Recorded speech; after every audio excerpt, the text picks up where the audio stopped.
On this week's video, we're at the Offroad Expo.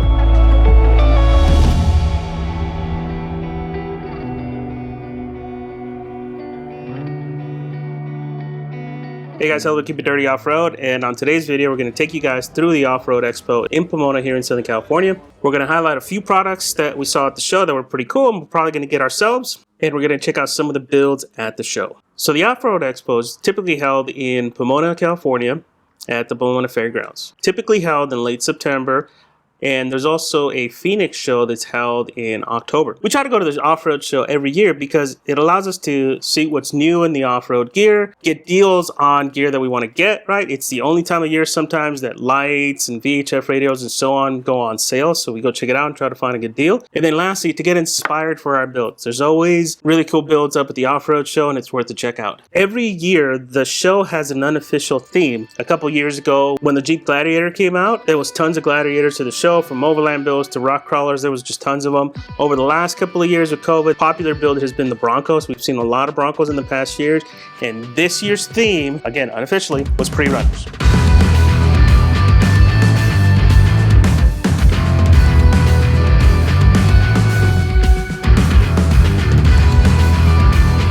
They were all over the show, but there's a few that caught my eye. So here's some of the cool ones that we saw at the show that I enjoyed. First off was this pre-runner at the KC Highlights booth. 1965 F100 that's currently being fabricated by Rob J. Fab. Really cool build. Lots of great work in there. It looked amazing. Can't wait to see when this thing's done. Next was the Race Desert and Terra Crew builds. They actually took over Hall 7 and just packed it with a ton of cool builds. Here's just a short sampling of some of the ones that I really enjoyed. I'm a Ford guy, so I know a lot of these are going to be Ford. First off is RD Hazard's F100. It's a 1975 extended cab F100. And believe it or not, this thing was for sale. And man, it was a cool build, guys. And if I had the money, I would so jump on this. I mean, it's F100, extended cab, beautiful looking truck, suspension was amazing. Killer build. Next was a build we know. This is George Ford F100 build. We've seen this quite a bit on the Terra Crew videos. Impressive build. It was great to see it in person, man. That is a cool build.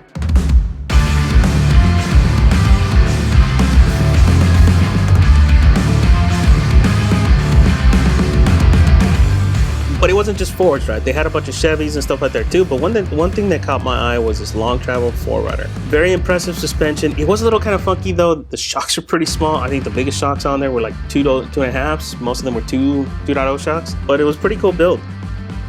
There was also this gorgeous F-150. I mean, it's orange F-150. That was just, wow. It was amazing. And then finally, there was an old Ford Explorer that somebody turned into a race vehicle. It's pretty cool. The one that we actually went to see on the show was a Blitzkrieg Motorsports pre-runner. We wanted to see this thing for a while because it has a long travel kit plus their link kit in the back. And make sure you guys stay tuned on the video. We did a whole feature on this truck. It's a pretty cool build and we did a whole video dedicated to it that will come out here in a couple weeks. One of the reasons most people go to the Offroad Expo is for the products, the off-road gear, and some of the deals that come out during the show. Like I said, some of these products only go on sale either on Black Friday or at one of the off-road shows. So it's a good idea to go check these off-road shows out just to see what the deals are. Here's just a small sampling of some of the cool products that we saw at the show this year. First up is this air jack system, and what's cool about this one, it's designed to run on just your typical air compressor. You don't have to have an air system, which if you know anything about tools, don't use CO2 on this type of bag system. You'll ruin it. It'll rust from the inside out. CO2 is a liquid and it will rust it. We also got to take a look at Icon's live valve system. As you guys know, I'm a big fan of SDI. I wanted to see this thing, and it's a very different approach, and I hope to actually test this out on the trail one day. So if somebody here watching has the Icon system on the Raptor or on the F-150 or even the Toyota, it doesn't matter. If you have this kit, I'd love to get your feedback on it and love to do a video on this kit, see how good it is. I'm always telling everybody that goes on my runs, you need a VHF radio to stay in contact, and one of the best times to get a VHF radio is at the shows. It's the only time they go on sales. Both Rugged and PCI run specials at every show they go on, and you get full-on kits with the radio, antenna, everything you need in order to install it, so it takes a lot of the guesswork out. So make sure you guys check those guys out at the next show. Now, there is two products that we wanted to showcase because they just stood out, and these are products that I specifically want to get and will be getting in the future. First off is Wildwood Brakes. All right, guys, we're here with the Wildwood booth, and we're checking out their Raptor brake kit. What can you tell us about this kit, man? Hi, I'm Eric with Wildwood Brakes. We're here at the 2023 Offroad Expo, and one of the kits that we're showing out here is our direct mount DM 6-piston caliper kit for Ford Raptors and half-ton Chevy trucks. The unique thing about this is this caliper, it comes from our Aero 6 caliper that we do for trophy trucks. We just made it in a tighter radius to fit inside a stock 17-inch wheel. It's a direct mount caliper, so there's no external bracket to bolt on there. A one-piece rotor with brake hose.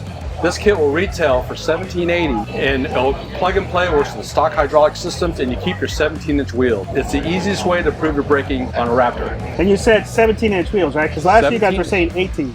17-inch wheels for this kit. I'm going to ask the question everybody wants to know. When are you guys going to do the rear kit? The rear kit is a little tricky because electronic brake is something that we have not figured out yet. But what about the trucks with the conventional rear brake? Conventional, we have a rear system only for a larger wheel right now. Okay. But we're working on it. It needs special parts to make it into a tighter package. 6-piston kit, guys. I know I want this for my truck. You guys want to get some? Get a hold of us at Keep It Dirty Off-Road. We'll get you guys more info on them.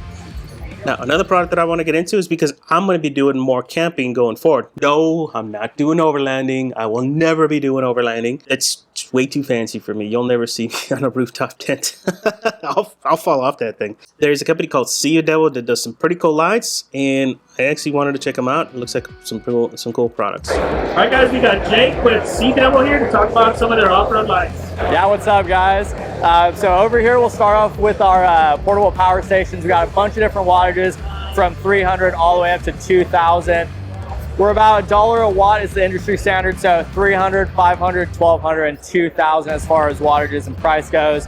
These are super good to run our balloon light kits here, which we have a huge range from 60 to 150, 220, and then our Pro Series 300 watch, which is on a 9-foot chain-driven tripod.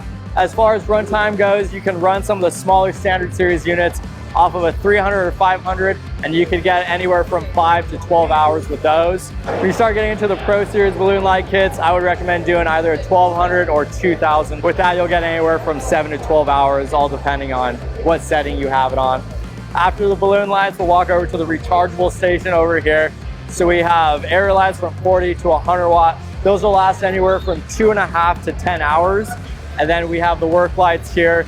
All of them will have 3 different settings, low, medium, and high. The work lights will have 2, low and high. Work lights will last anywhere from 3 to 6 hours. My favorite product personally, the Solar Overlander here, which is perfect for all the Overlander guys, everybody that's going off-grid camping. This guy can be charged solarly through the plexiglass on the case here, or you can charge it via 12 volt on the back. It's got a bunch of different settings, so you have your floodlight in low, medium, and high. You have your spotlight in low, medium, high, and then you have both all together. Cool thing about these, each pod is removable and you can run it solely by itself with all the same modes again, low, medium, high in the flood and spot, and then high in everything all together. Are those magnetic? Yes, yeah, so on the back you do have the magnets, and you also have a hook here, so if you do want to hook it on underneath the truck, yeah, exactly, makes for a perfect work light. Perfect light to use for honestly anything. And then you'll just put it back onto the base here, and you could charge it, like I said, through the solar panel on the back or through the 12 volt here. And this will pack down into the case here. You'll also get a tripod, which will go up to about 6.5 feet at the base of it. Now I noticed one of them is kind of a warm light. Do you guys have other color options? Like, could you go red for camping? So we do have an RGB unit. We don't have a lot in stock. They did sell out really quick, but we do have a 100 watt RGB unit that can change it to all different colors. But with this 220 watt here, what's super cool is this is our only color temperature changing model. So you could go from a cool tone to a warm tone. So right now we're at cool, and then you can go all the way to the warmest setting. Comes with 2 presets, so you'll have 50, and then you'll have 100, or you can crank them down in 10% increments. Super neat technology going on. We run internal Samsung LED panels, so if for some reason something breaks, they can be replaced on the Pro Series models. On the standard series ones, we'll hook you up with a brand new fixture if something happens. Very cool. Thank you, sir, for the overview. Very cool no problem, guys. It's not just off-road builds at the show, but it is the main theme.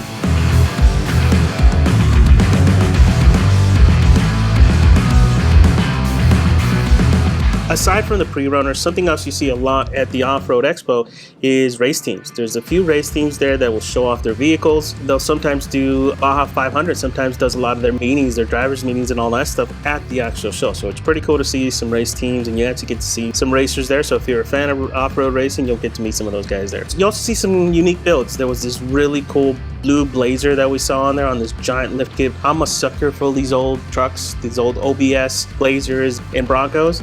And this thing was just pretty neat.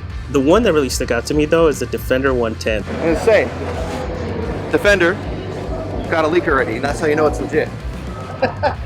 They had a Defender 110 truck that I so want. I so want to take a Defender, a 4-door or 2-door, doesn't matter, with the bed, take the bed out and do a Aussie style off-road camper in the back, right? Those utility style ones that carry all your gear back there, carry your spares. I love the look of those Aussie ones, and I so want to do it with the Defender. And believe it or not, I've actually been researching it as a possible next build, but man, Defender prices are all over the place. They can be as cheap as $35,000 for a really old beat up one with the 4-cylinder diesel, to as high as over $200,000 for a fully restored LS swap version. Prices are nuts. This one was for sale. I don't know what the price of it was. Just based on how everything was color matched, I'm guessing that's at least $100,000 or more build. Really cool truck, and I wish I could have one. Overall, the show was really cool. We got there early to try to avoid a lot of the crowds. There's only one drawback to the show, is that I've noticed that it's getting smaller and smaller every year we go. When I went to it about 4 years ago, it was huge. They had multiple 3 or 4 halls. They had Jeep there doing experiences. Ford, they had a bunch of manufacturers there, and it was a really big show. Over the years, they put it way too close to the Sand Sports show, and the number of their vendors that show up is getting less and less, which kind of sucks. I wish these guys would maybe spread it out a little bit further, maybe make it in October, push that show out so that it doesn't overlap with the much bigger Sand Sports show, so we can get more vendors to show up, because the Sand Sports show is UTV focused, and it'd be nice to have a more truck focused show like the Offroad Expo, be bigger and get more vendors, right? And right now it's just, there's only like 2 to 3 week gap between the two shows, and it just sucks. That's it for this video, guys. If you're in the Phoenix area, Offroad Expo will be there in October, so make sure you guys check them out. I'm sure that show is going to have a whole lot more vendors than the SoCal show. Let us know what your thoughts were on the show. What was your favorite build, or what was the cool new product that you saw at the show? Let us know in the comments below. Please consider subscribing, and thank you for watching.